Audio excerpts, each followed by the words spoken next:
Hi everyone and welcome back to another video. My name's Mayanthi, I'm a qualified counsellor and I make videos all about how I became a counsellor and what you might want to know if you're looking to become a counsellor as well.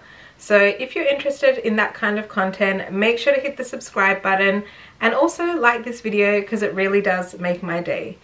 So in this video we're going to be talking about why I recommend studying psychology even if you want to become a counsellor.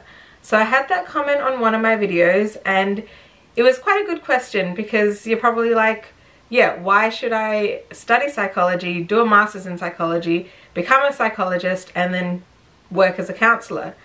Well, it's basically because the opportunities that will be available to you are going to be greater if you study psychology and become a psychologist versus if you study counselling and become a counsellor. So in Australia, psychologists are just more recognised as a profession. So there is quite a strict and stringent process to become a registered clinical psychologist, which is why it is more regulated and more recognised, because you basically register with AHPRA, which is what doctors and nurses and other health professionals register with, whereas a counsellor would not register with AHPRA. There are registration bodies for counsellors, but they're not as regulated as AHPRA is. So that's one of the main reasons, because if you want to be registered or recognised in your profession, that's a big reason why you would become a psychologist.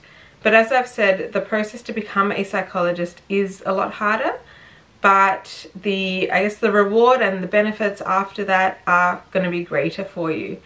But if you just want to become a counsellor and maybe work as a private counsellor, work for yourself and build a client base, I'm not saying that's an easy process, but the study part is definitely easier than becoming a psychologist. But then once you finish your studies, you may not have as many opportunities just being a registered counsellor. There will be jobs out there, and I'm a registered counsellor, so I've been able to get work in the field. But it hasn't necessarily been that direct counselling work. I have had a few roles as a direct counsellor and I have started my own private work as well, but I didn't find any sort of Monday to Friday 9 to 5 job where I was just fully a counsellor. So it can be harder, or at least you need quite a few years in the field to be given more opportunities to work as a direct counsellor. So again, basically, becoming a psychologist means you'll be more recognised and you'll have more job opportunities and your income will also be higher, versus being a counsellor. You will have opportunities, but they may be more kind of broader roles where you're doing case management, social work type work as well, or you need to work hard to build your own client base, be a private counsellor. And I have to say that's not easy. It's not easy to get clients. You might do a lot of advertising or even door knocking or going to different clinics and things and promoting yourself, but it does take a lot of work to do that, and you need to kind of have that marketing side to you as well. And there will be jobs out there, as I said, but it can be harder to actually find them. So if you've got a background in study like social work or even a bachelor's in psychology, or something like education. I also had another comment about having an education background. They're all good backgrounds to have when you're going to become a psychologist or a counsellor. So if you've done something like that in your undergrad, I would definitely recommend going into a master's or a diploma of counselling and seeing what that's like, and then maybe even applying for jobs, seeing what it's like in the workforce. And then if you feel like, no, I want to go back and study and become a registered psychologist, then you can always follow that path. I always find that when we're in uni, this was me as a student, I felt like I had to go from one degree to the next and then into the workforce. And it doesn't have to work like that. Like, you can go to uni at any age and you can get your qualifications at any age. It's just your determination and your willingness and what you actually want to do in the different stages of your life.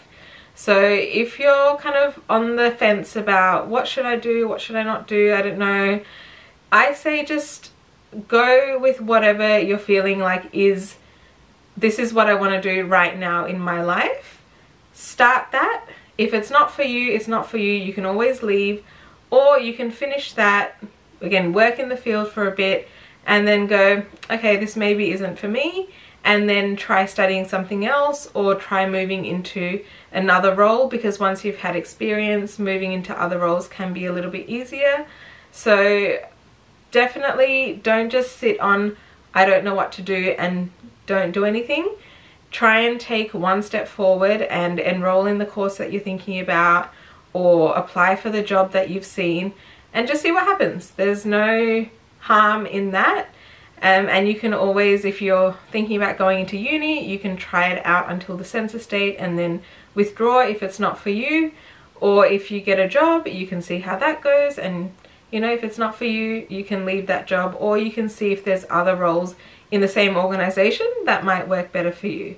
So it's not always black and white. There are lots of little pathways and options, and it's all about speaking. Like, if you're going to uni, speak to the course advisors, speak to the career advisors, get as much information and advice as you can, because this is information that you're getting from people who've worked in those areas, or who've seen lots of students come in and out, and they've seen different pathways that you can take. So you might learn something that you didn't know before.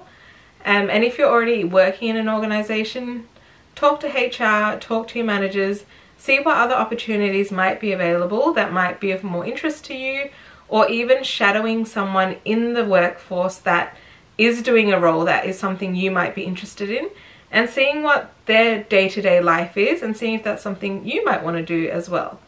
So basically that was a long answer to that question of why study psychology if you want to be a counsellor.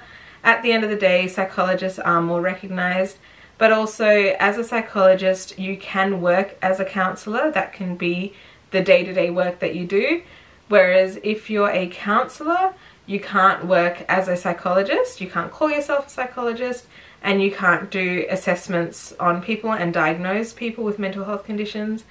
But you can be a counsellor and do counselling.